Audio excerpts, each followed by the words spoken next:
Pasteur Béatrice nous a aussi montré la maison où elle avait reçu les femmes affranchies pour leur donner une formation. Nous avons aussi parlé avec certaines femmes affranchies, certaines servantes de Dieu qui sont venues avec nous ici à Paris. Je vais poser la question à la servante de Dieu, Viviane Kalonda. C'est toi qui viens souvent chercher Pasteur Béatrice pour la ramener à la conférence. Mais il y a quelque chose qui s'est passé quand vous êtes venu la chercher un jour ici. Donc j'aimerais que vous puissiez parler à nos publics pour qu'ils sachent qu'est-ce qui se passe pendant que Pasteur Béatrice est dans ces temps d'intimité avec le Saint-Esprit. Qu'est-ce que toi tu as vécu? Donc c'est ce que j'aimerais que tu parles quand même à nos bien-aimés qui nous regardent. Merci beaucoup. Qu'est-ce qui se passe quand je viens chercher le Pasteur Béatrice le jour de la conférence?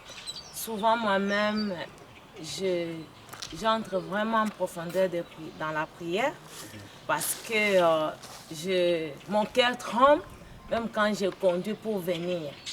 Et quand j'arrive ici, je mets la voiture, je reste même 5 minutes dans la voiture parce que je sais que il y a l'effet de Dieu dedans.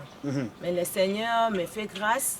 Mais à la 10e conférence, quand je suis venue la chercher, ça c'était quelque chose d'autre. D'habitude, quand je viens la chercher, elle me dit toujours de m'agenouiller pour qu'elle puisse prier pour moi. Elle prie pour moi, l'onction me saisit, je tombe et je me relève. Mais à la 10e conférence, quand je suis venue, je suis entrée souvent, quand j'entre, je reste d'abord au salon. Alors, j'ai senti le feu d'abord au salon. Elle était dans la chambre en train d'arranger les choses. Quand elle est sortie, elle est venue s'asseoir dans une chaise. Et puis, elle m'a dit, viens.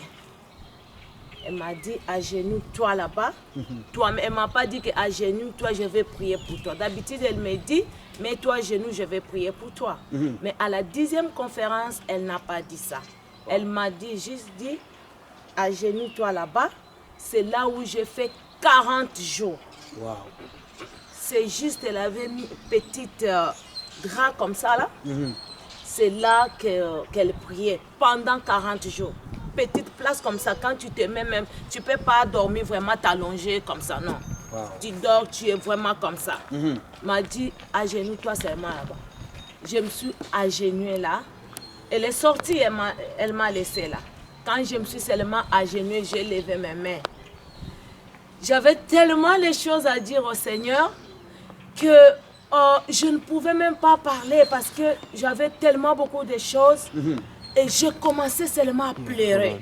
Wow. Mes pleurs là, vraiment, c'était ça que je parlais au Seigneur. Mais ce jour-là, le Seigneur m'avait répondu. Ce jour-là, le Seigneur m'avait consolé. Ce jour-là, spirituellement, le Seigneur m'avait vraiment mené dans une autre dimension. Wow. Pendant que je pleurais, c'était comme, je ne sais pas comment vraiment expliquer parce que c'est une réalité. J'ai vu la main. Wow. La main de quelqu'un qui...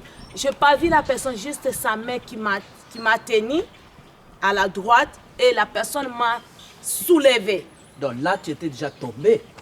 J'étais à genoux. Là, tu étais à genoux. J'étais vraiment à genoux, mes mains levées. Et je pleurais. Je n'ai même pas dit un mot, Seigneur, donne-moi ceci. Mon cœur vraiment pleurait au-dedans de moi. Et la personne est venue, m'a tenu à la main droite, m'a soulevé.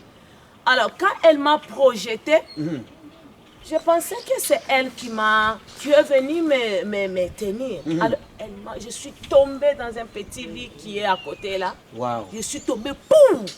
Quand je suis tombée, elle a entendu que je suis tombée. Elle est entrée pour voir. Et on ne pouvait même pas partir. On a fait 30 minutes. Maintenant, elle devrait m'attendre.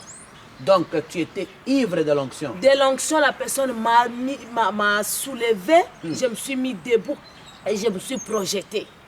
Quand elle est entrée, elle ne pouvait même pas parler. Elle m'a laissé. Je suis restée là 30 minutes. Wow. Jusqu'à ce que je me suis ressaisie. Et puis, elle est entrée. Elle m'a demandé qu'est-ce qui s'est passé.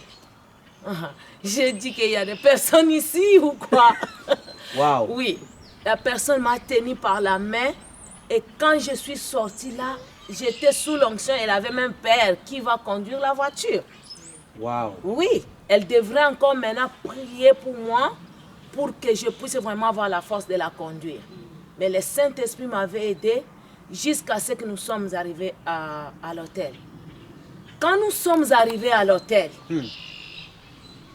ce qui m'a beaucoup épaté, que cette onction-là que je suis sortie avec, ça m'a suivi jusqu'à la conférence. Waouh.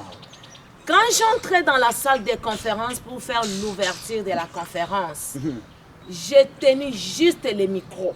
Juste les micros. J'ai dit seulement Dieu le Saint-Esprit. La chorale était par terre. Waouh. Là, c'est juste pour l'ouverture de la conférence. Et quand j'ai tenu les micros pour faire la modération, les gens tombaient. Alors, quand j'ai témoigné ce que j'ai vécu ici, oh non, c'était horrible. Les gens me suivaient. Quand j'ai sauté avec le pasteur Béatrice, les gens me suivaient pour que je puisse prier pour les gens. Wow. Et les gens venaient, les gens se jetaient à genoux. Et moi, j'avais tellement peur. Parce que j'avais tellement peur, je n'ai jamais prié pour quelqu'un, touché quelqu'un. Les gens me suivaient pour que je puisse prier pour eux. Il y avait vraiment l'onction qui me saisissait.